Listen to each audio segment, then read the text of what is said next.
Hola, espero que estén muy bien todas y todos. Bueno, en la clase de hoy la idea es un poco explicar, saben que les he subido una serie de videos explicando de qué se trata el psicoanálisis desde el comienzo, videos que yo ya había grabado para otras clases durante el año. También les di algunos textos en relación a eh, la incidencia de las problemáticas subjetivas en el desarrollo del alumno y por lo tanto la influencia de estas problemáticas en el aprendizaje. Quiero que piensen bien que cuando nosotros hablamos de un sujeto en la educación, de una persona que está aprendiendo, estamos atravesando muchos factores. Tiene que ver con un montón de situaciones. Y hay situaciones que atraviesan los niños y las niñas durante la etapa de la primaria, de la escuela primaria, que son muy importantes también como incidente y factor ante el aprendizaje. Hay muchísimas cosas que hacen que un sujeto aprenda o no aprenda. Hemos visto desde la teoría de la educación, vimos desde el lado de Piaget, vimos desde el lado de Vygotsky, cuáles son los factores que uno tiene que tener en cuenta cuando, por ejemplo, uno va a planificar una clase, más allá del diseño curricular, ¿no? En cuanto a la subjetividad, cuáles son las zonas de desarrollo del sujeto, su zona de desarrollo real, su zona de desarrollo potencial, cuáles son esos conocimientos previos que podemos pensar desde la teoría de Piaget, qué pasa con el conflicto cognitivo, ¿no? Cómo es este aprendizaje en forma espiralado, este aprendizaje significativo, bueno. Pero también hay cuestiones que influyen en la vinculación, ¿no? del docente con los alumnos y de los alumnos entre pares, entre sí, que tienen que ver también con un desarrollo subjetivo, que tiene que ver también con una cuestión más allá desde lo consciente. Hablamos de un desarrollo de su sexualidad. Acuérdense que cuando planteamos las etapas de evolución de la libido, nosotros vamos a tratar con chicos que están saliendo del nivel inicial, que están entre los 5 o 6 años, que ya pasaron por la etapa fálica, que ya hicieron este reconocimiento de la diferencia anatómica de los sexos y que entran en lo que se llama este periodo de latencia, donde aparece algo de la sublimación, de esta energía puesta en la pelea con el otro, las discusiones, los enfrentamientos, esto que uno vive cotidianamente y hasta las cuestiones a veces que se juegan violencia o de violencia o de ataque, ¿no? Esto está muy relacionado a veces como con las cuestiones del bullying, ¿no? De tomar a uno como, y lo podemos relacionar con lo que ustedes habrán visto de psicología social, el chivo expiatorio, esta persona que es atacada porque es diferente, las diferencias. Esto se le juega al sujeto de una manera muy fuerte, sobre todo en toda la parte de la etapa de periodo de latencia, donde el sujeto está poniendo esta energía sexual en metas no sexuales. Eso es la sublimación. En las discusiones, en las peleas, en los ataques, ¿no?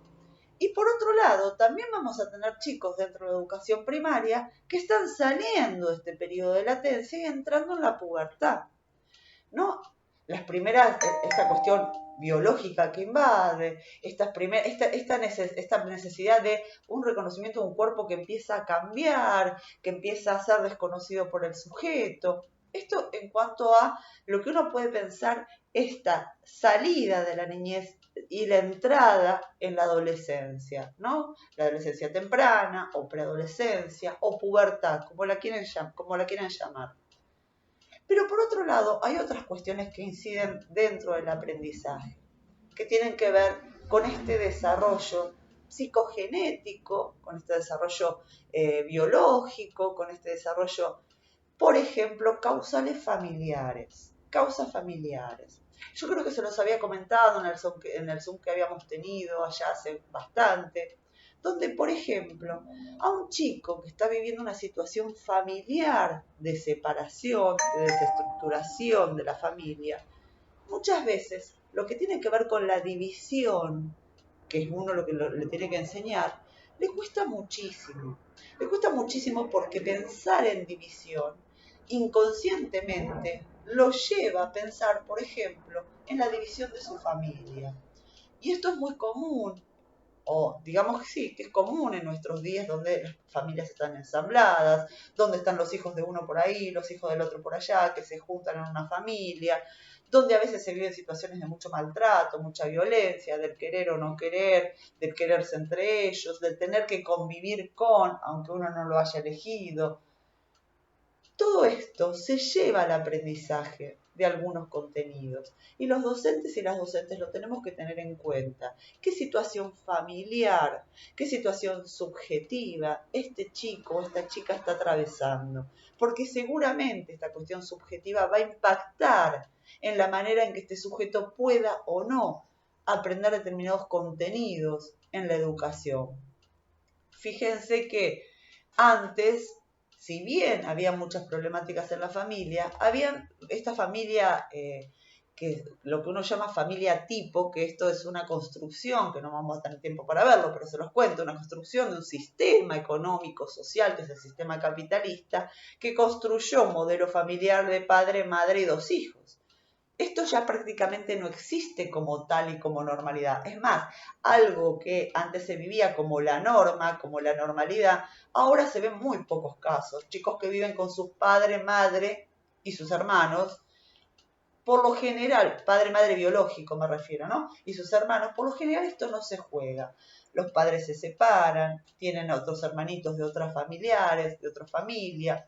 Entonces fíjense que en tanto en la comprensión, en cuanto a el intento de entender una suma, una división, una multiplicación, en cuanto al tiempo que o cómo se vive en la familia, por ejemplo, el tema de la lectura, cuánto tiempo se le dedica al chico para saber si está estudiando, ayudarlo a que esta separación, esta división no sea traumática.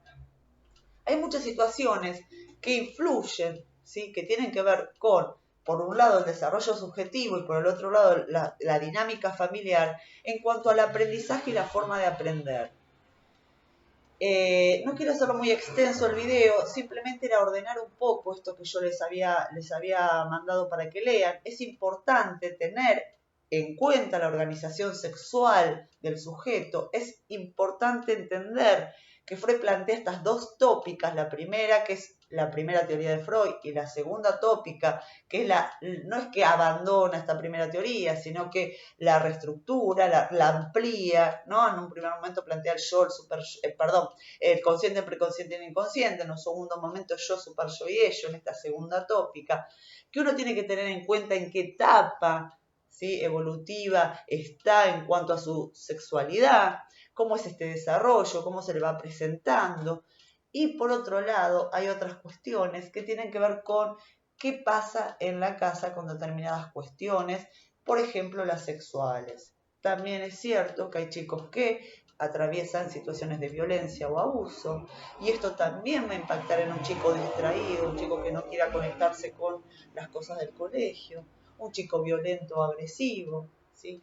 O en el caso de no solo, digamos, abuso sexual, sino un abuso violento, ¿sí? La forma de dirigirse de los padres o entre hermanos en su familia. Esto también va a llegar a hacer que el sujeto llegue al aula y de repente patea lo que sea, tire todo, pegue al compañero, y si uno se aproxima a tratar de calmar las cosas, hasta a veces intentan pegarle al docente, ¿no? Son todos estos enojos inconscientes, contenidos del sujeto de una realidad que no comprende, de una realidad que lo atraviesa y que impacta en la forma de aprender. Por otro lado están los estímulos, que también lo vimos en algunos videos que les mandé, ¿no? Una familia seguramente que les lee a sus hijos, donde hay una biblioteca, donde hay una posibilidad de tener cuentos a mano, donde siempre estuvo en contacto con la lectura, con padres que están permanentemente leyendo o trabajando con números. Bueno, seguramente el chico va a estar mucho más estimulado ante todo esto, pero yo les voy a contar una pequeña anécdota que viví hace un par de años atrás, para que ustedes tengan en cuenta la visión, la mirada del otro también hasta hacia un sujeto.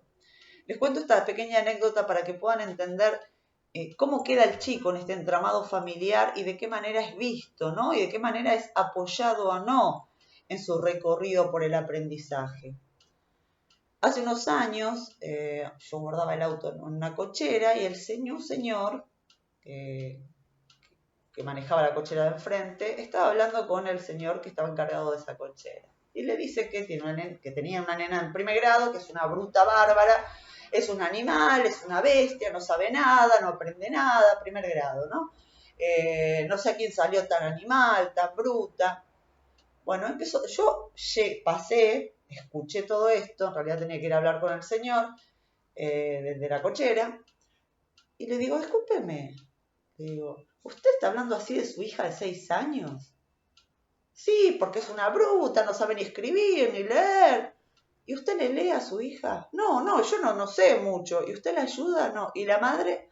Tampoco. ¿Cómo puede hablar así de una nena de 6 años que está aprendiendo? Acuérdense que la nena está en pleno conflicto. Primer grado, aprendiendo a leer o alfabetizarse de alguna manera. Si en el jardín hicieron una primera etapa de entrada al reconocimiento del mundo de las letras, los números, se está alfabetizando, comenzando su alfabetización. ¿No? Y un padre que, en lugar de comprender que esta chiquita, en este caso, está en un conflicto cognitivo, no tiene por qué saberlo de esa manera, pero sí que le está costando, que está intentando, no, le dice que es una bruta, una vaga, una burra, ¿no? Fíjense esta mirada del otro hacia el sujeto. ¿Cómo la está nombrando? ¿Cómo la está identificando? Acuérdense que los niños se identifican, sobre todo en esta edad, a la palabra y a la mirada del adulto, que lo nombra, que lo mira. Bueno, esta nena estaba posicionada en el lugar de una burra, de una bruta, que no sabe nada, que no va a poder hacer nada. Y venimos los docentes a la escuela intentando que la nena aprenda, estimularla. Bueno, pero ella viene con ese bagaje, esa mirada de los primeros vínculos maternos y paternos que le dicen que no puede, que es una bruta, que nunca va a hacer nada. Entonces, en ese momento en que yo lo estoy tratando de apoyar, obviamente va a haber un bloqueo anterior familiar que uno se pregunta, bueno, a ver, si la estoy tratando de ayudar, la estoy tratando de estimular, ¿por qué a veces no quieren? ¿No? Porque ahí aparece esta cuestión de la motivación. No está motivada, no quiere porque ya es una burra para su familia y le determinó el ser, es esto. Y los chicos se identifican con ese ser que el otro manda, nombra, hasta que entra la adolescencia y empiezan a pelearse con esto, con esta identidad que fue nombrada, en la medida en que pueden, ¿no? En la medida en que lo pueden hacer, lo hacen. Muchas de estas palabras del otro quedan eternamente grabadas para el sujeto. Y es muy difícil desprenderse de esta mirada y esta palabra del otro. Por lo tanto, este ser determinado por este padre va a jugar en contra cuando yo tenga al chico en la escuela y diga, pero ¿qué pasa? ¿Por qué esta chica no quiere aprender, no quiere hacer nada? La estimulo, me siento con ella, no quiere porque ya le dijeron lo que era. Hay un montón de puntas para analizar y que es importante que las recuerden, no porque haya una receta, porque cada chico es subjetivamente muy distinto, pero tienen que ver cuando ustedes van a enseñar cuál es el contexto y cuál es la imposibilidad que tiene este chico, porque a lo mejor el problema no es que no sabe leer, que no sabe escribir, que no sabe fracciones, ¿no? Sino que hay algo que lo está trabando, que le hace de conflicto ahí, y que no tiene que específicamente que ver con las fracciones que yo le doy en la escuela. ¿Se entiende? Sino que tiene que ver con que fraccionar es dividir, es cortar, es separar, es que le toca a cada uno. Y a lo mejor en esa parte del reparto le toca lo peor. Tiene que ver con esto, con una familia que lo nombra como un bruto, como un burro, como que nunca va a hacer nada. Y entonces el chiquito se queda estancado, pegado a esta imagen, a esta mirada del otro. y por otro lado tiene que ver con un desarrollo sexual personal, depende de la edad en que estén, ¿no? En una etapa de ya de tener que empezar a decidir ¿no? Hacer su segunda elección de objeto, o en este periodo de latencia, donde hay algo descubierto o hay algo, y este es otro tema, hay algo que sí está muy descubierto por el otro y no hay cuidado. Hay muchas familias donde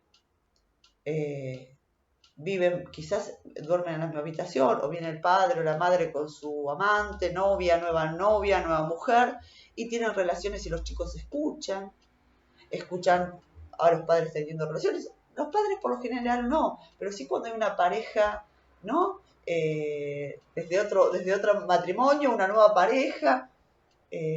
Bueno, estos chiquitos cómo quedan posicionados ahí, escuchando cosas que no tienen que escuchar o que no deberían de escuchar porque son chicos, mirando también, quedan muy expuestos al internet y ver un montón de cosas y nadie controla qué está mirando, o la televisión, ¿no? Donde a veces hay escenas de sexo explícito y el chico está mirando eso, donde muchas veces eso es tomado como agresión, ¿no? Un chico de 6 años ve a una pareja teniendo relación sexual, y esto ya lo decía Freud, muchas veces es vivido como un ataque, donde esto en su inconsciente le aparece como algo violento entre dos personas.